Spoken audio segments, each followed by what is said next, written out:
سلام بچه‌ها. اینجا کنارم مینا رو داریم که با تقلب تونست کویزمون نمره بالایی بگیره. دعوتش کردم به آکادمی. بهم بگو تا حالا شاهنامه خوندی؟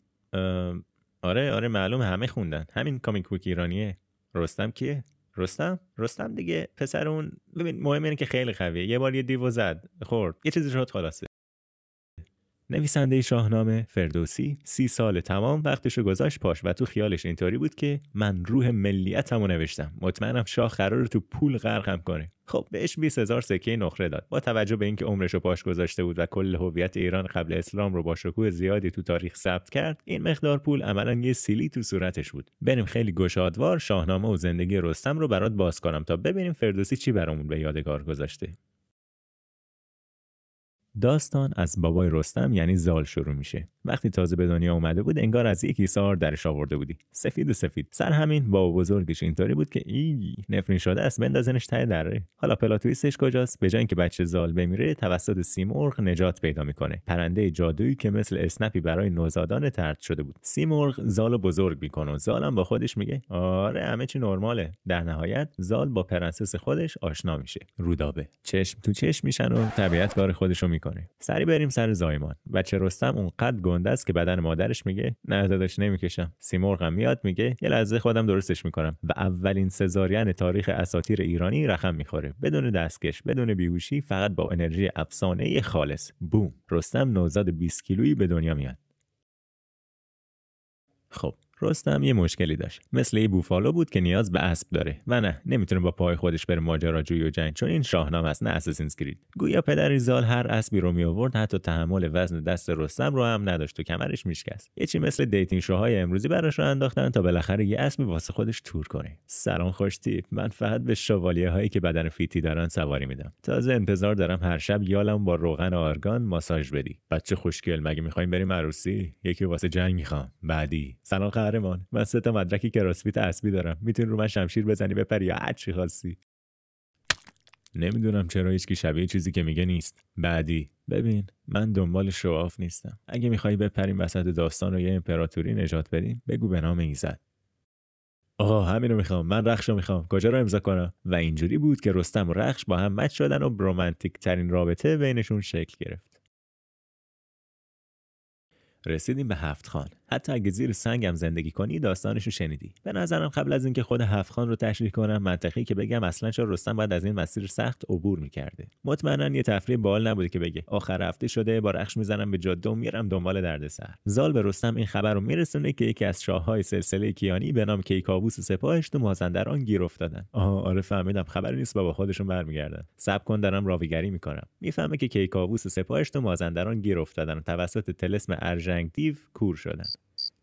تازه خبر رسیده دیوا یکی از افراد سپاه به خاطر دول کوچیکش مسخره کردن. جان مسخره کردن؟ من به عنوان ناجی ایران احساس مسئولیت میکنم و خودم میرم نجاتشون میدم. همین روحیه رو میخوایم. حالا رستم برای اینکه به کیکاووس اینا برسه بعد از یه مسیر سخت و دشوار و پر از دردسر رد میشد. شاید واسط سوال شه که آیا کیکاووس هم مجبور بوده از 7 خان رد شه تا به ارژنگ دیو برسه؟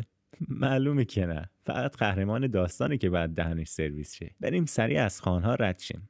خان اول. رستم چرت میزنه. شیر به رخش حمله میکنه. رخش 1 شیر هیچ. رستم بیدار میشه. جسد شیر رو میبینه. سر رخش داد میزنه که مرتی که اگه میمردی چطور وسایلمو تا مازندران میبردم. باز میخوابه. خان دوم. رستم تو بیابون داغ تشنگیش میزنه بالا. تا مرز مرگ میره. یه میشه بی هدف که گوگل مپ روش نصبه پیداش میشه. میبرتش سمت آب. خان سوم. اژدها حمله میکنه. رخش خایه میکنه و رستمو صدا میزنه. رستم بیدار میشه. اژدها میگه بای بای. رستم سر رخش عصبانی میشه و فوشش میده. میخوابه. بازم تکرار میشه تا سه نشه بازی نشه. بار سوم اژدها میمیره. خان چهارم.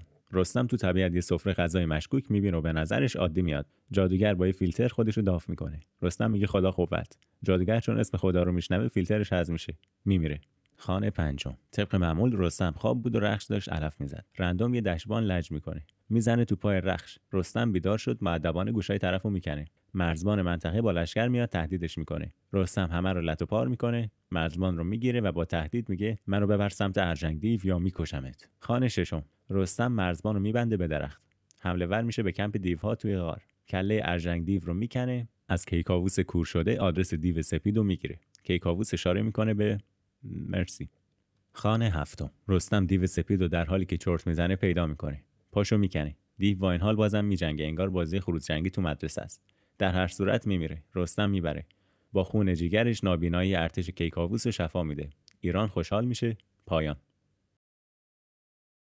رستم با یه دختری که از قضا دختر شاه بود میریزن رو هم. اسمش تهمینه بود. یه وان نایت استند بدون رسم و رسوم و پروتکشن. تهمینه حامله میشه. پسرشون سهراب توی تیم دشمن بزرگ میشه، جوری که انگار داستان انیکن اسکایواکر رو از رو سهراب ساخته باشن. اون به ایران حمله میکنه و در آخر با رستم دوئل میکنه. هیچ کدومشون نمیدونن نسبت خونی دارن. میجنگن، جنگشون خیلی حساس میشه. در آخر رستم میبره و سهراب میمیره. تهمینه پیداش میشه و میگه سورپرایز، پسرت بود.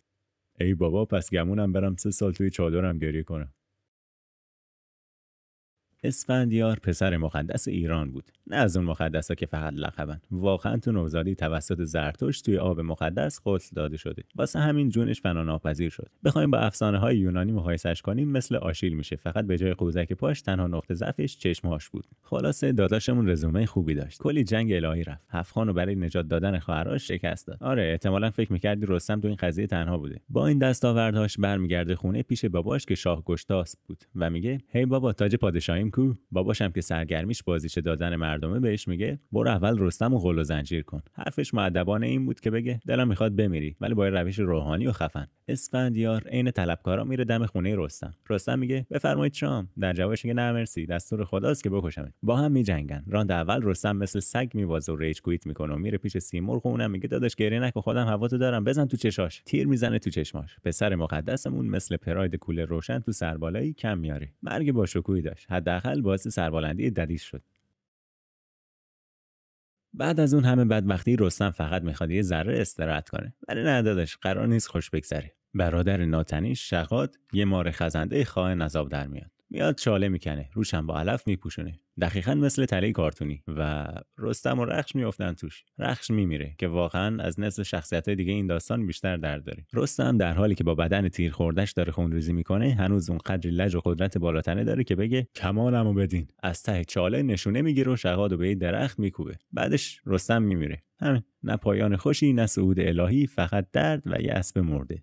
فردوسی 1000 صفحه شعر نوشت که فقط بگیم هر چقدرم خفن باشی، اگه با سرنوشت دست به یقشی، یکی میاد خودتو اسبتو میکشه. و بله، طوری تعریف میکنه که حالت شکوه و عظمت ایران باستان رو نشون بده. خب دیگه خوشگله، الان مثل ایرانی با اصالت برجسته ترین سرود حماسی تاریخمون رو یاد گرفتی. سری بعدی توی مهمونی خواستی مخ کسی رو بزنی، میتونی از آموخته‌ام استفاده کنی و نگران هیچی نباشی. آره دیگه. راستی میدونستی زال رو چون بور بوده میندازن تو در، بعد سیمرغ نجاتش میده و بزرگش میکنه؟ داداش باکری چیزی هستی؟